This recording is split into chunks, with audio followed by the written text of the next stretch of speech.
get to the part about how I found the tunnel, let me just give you a little piece of historical background so you'll know what it was like using the MTA back in the 1840s. Back then there was no MTA, by the way. When I say MTA, I'm just kidding around about that. It was a private corporation and it was all done with stocks and bonds. Now, what happened was, as I mentioned before, they didn't have steel alloy rails like they do today. Rails today are a very specialized kind of metal that's hard on the outside and soft on the inside. So the kind of metal that they had to make these rails out of in the 1840s and 50s was just cast iron. Cast iron by its very nature is very brittle. Now also back in those days they didn't have electrically powered trains with rotary electric motors. Instead they had reciprocating steam engines. Now the driving wheels on the locomotive would be hooked together by rods. And when the wheels would rotate and the rods would come down to the 6 o'clock position, that would be the same thing as beating on the rail at that spot with a giant sledgehammer. So eventually the action of the rods would find any weak spots in the cast iron rails and break them. So being that the locomotive was much heavier than the passenger cars, the locomotive would break the rail and push it down under the locomotive. The way the locomotive would push one end of the rail down, but that means the other end of the rail has to pop up. So the part of the rail under the passenger car would pop up through the floorboards and impale somebody, and that was called getting the snakehead. And then, of course, they had the problems involved with the fuel and the water supply.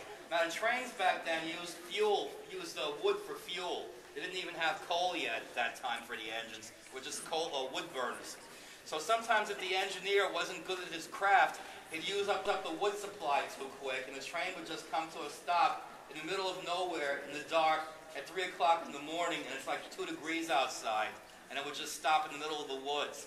So at that point, the train crew would hand out axes to the male passengers and tell them to cut trees down to get more wood.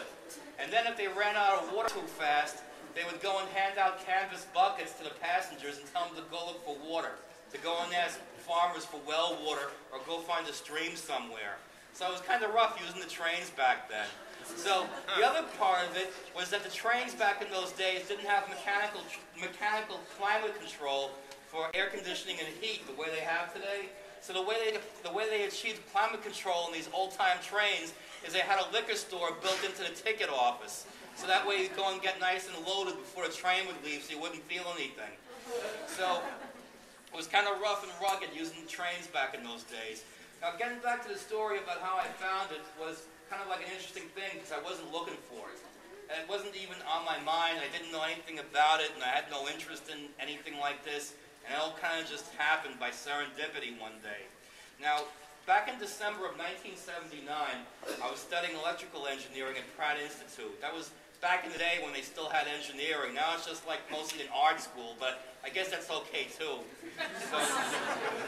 So what happened was, a few months before, the school had put me up for a scholarship from Eastman Kodak, and they said, oh, there's no strings attached, and they'll pay you tuition, and, you know, it'll look good on your resume.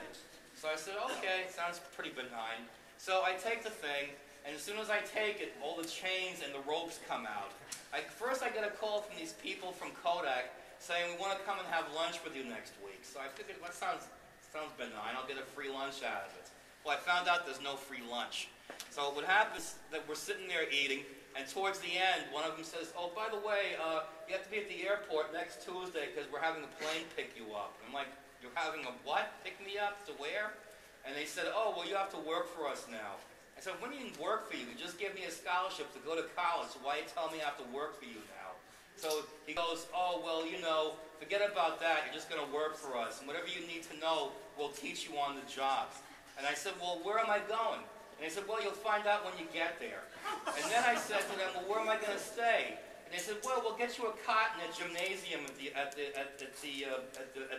building, and you can stay there. And I said, well, what am I going to do? What are you paying me? And they said, well, money isn't everything. So basically, I told them where they could get off. Now, years later, I found out that what all this weird secrecy was about was because Kodak was involved with building optical spy satellites back then. And they wanted me to work on their spy satellite project. So you know what? if they would have just came to me and said, hey, Bob, we want you to work on spy satellites, and here's some money, I would have probably said, okay, fine. But instead, they make this big, dark secret out of it and turn me off and chase me away, basically. So I had a big fight with the vice president of the school about this particular day in December of '79, and I left school early that day. So I went home and I turned on the radio for some background noise, because I figured I'd numb myself out by doing my math homework for a while. So those of you who have done differential equations by hand, you know what those are like, and that they'll numb your brain out real good. And that you can sit around until 5 in the morning playing with them, but you'll never know if you did them right because they only give the answers to the even-numbered problems in the back of the book. You still never know if what you're doing was the right thing. So, anyway, I'm sitting there doing my thing and listening to the radio for background noise, and I'm tuning in the radio to CBS AM, and Gil Gross comes on, and he's talking about this new book that just came out. So Gil Gross goes, oh, a new book came out called The Cosgrove Report about the assassination of Abraham Lincoln. And the thrust of the book is that the missing pages of John Wilkes Booth's diary, which people have been looking for since the day they killed John Wilkes Booth in 1865, which supposedly tell the whole truth behind the conspiracy of who killed Lincoln and why, are hidden inside of a metal box in this train tunnel under Atlantic Avenue near Columbia Street, but nobody can get to this box because nobody can find this tunnel. So I was like, what? A conspiracy story about Lincoln assassination and an old train? Because the next thing they said was, oh, next to this metal box is an old steam locomotive from the 1830s laying on its side. So I was like, wait a minute. I have a steam locomotive from the 1830s and the missing pages from John Wilkes Booth's diary. Where do I sign up? So I called up the radio station and talked to Gil Gross. And I said to him, hey, what's up with this tunnel under Atlantic Avenue? So he says to me, oh, well, I don't know anything about it. It just came over to teletype, and I just read it.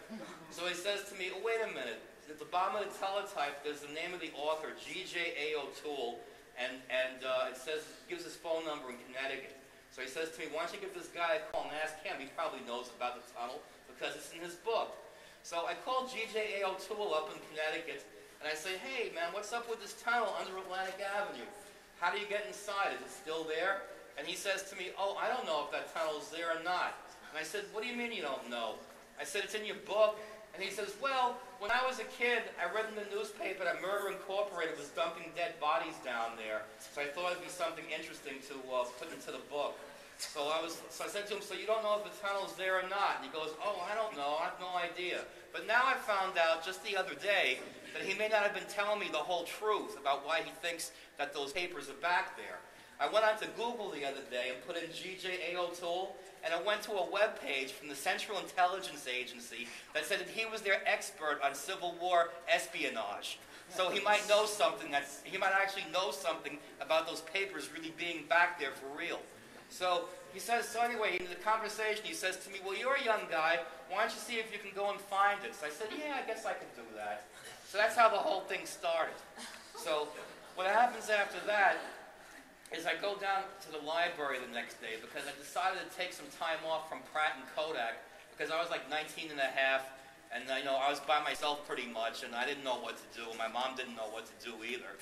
And my father was long gone, and he wouldn't have known what to do anyway, even if he was there.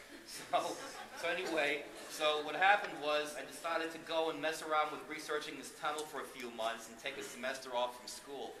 So I go down to the library at 5th Avenue and 42nd Street, and I walk into the map department. I pull out these old street maps of downtown Brooklyn. And when you go back to the 1850s and 1840s, it showed the railroad tracks coming down Atlantic Avenue and disappearing at Bourne Place and showing up again at Columbia Street and then veering off onto where Pier 7 is now to an intermodal connection with the ferries. So I said, okay, so this shows there was a tunnel here. Well, what's it for? Why was it built? How did it get there, and is it still there, and how do I get in? So one of the librarians said to me, we have all the old newspapers printed in Brooklyn from the 1830s up until the present time. Why don't you go look through them and see what you could find? Now keep in mind, back then, they didn't have newspapers scanned into computers as PDF files, and you couldn't go to the find button and write terms into it and make the machine look for it. You had to physically go out and take these reels of microfilm and sit there and read every single page from every single day from every single year.